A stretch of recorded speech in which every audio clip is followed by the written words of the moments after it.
If you're working the night shift, there's a high chance that you've struggled at one point or another to fall asleep during the day.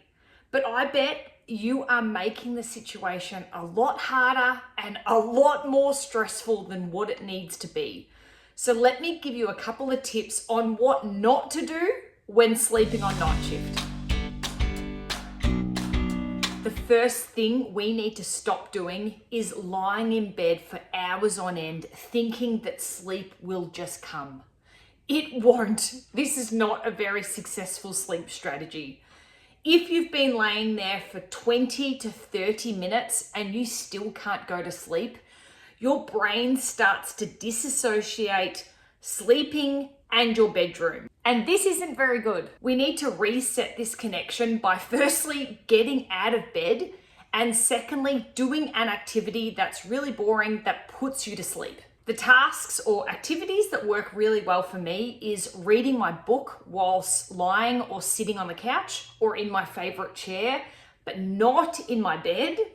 I don't like to do, but I do the dishes, I fold the washing, I do some yoga stretches, and I also complete puzzles from time to time. What's really important here though, and something that's often missed, is whilst you're doing these things, we need to keep the environment as dark as possible. We've spoken previously in many videos about our melatonin, our sleep hormone, which works best when it's dark.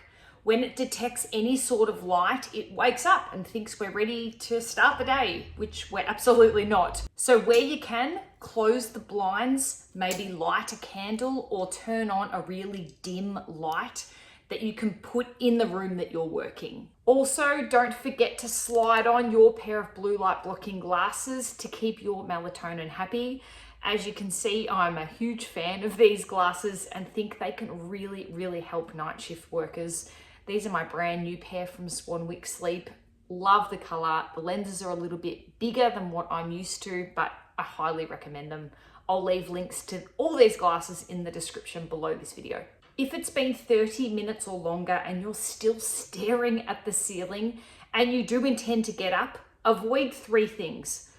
Vigorous exercise that's going to get your heart rate really pumping, any form of caffeine, soda, chocolate, coffee, tea, and also getting involved in stressful conversations that are going to make you anxious or sad or angry. None of these three things are going to make you feel calm, relaxed, and ready for sleep. The second thing we should stop doing is becoming so fixated on the time.